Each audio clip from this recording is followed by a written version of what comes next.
A federal lawsuit accuses a former state social worker of battery and assault related to an inappropriate relationship she had with the father of a child in protective custody.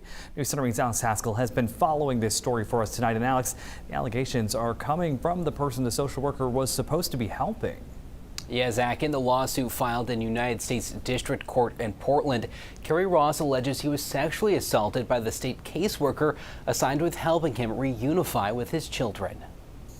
This conduct still weighs on him. Hundreds of sexually explicit text messages and nude photos were sent to the phone of Kerry Ross, according to the lawsuit. It alleges the messages came from Morgan Polky, a former Maine Department of Health and Human Services social worker. In 2016, Ross was sentenced to jail for endangering the welfare of a child. The next year, Polky was assigned to be Ross's caseworker, helping him get back with his children after the department put them in protective custody. In reunification cases, the caseworker is tasked with being the primary point person for the families. Ross's attorney, Christine Hanley, says Polky would text Ross, making sure he had the resources he needed.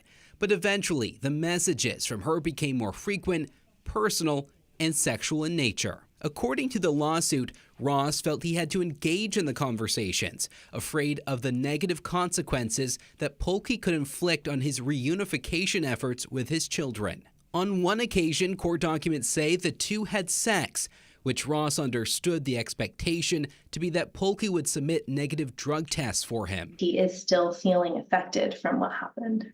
The lawsuit says Polky's advances eventually stopped after Ross reported her actions.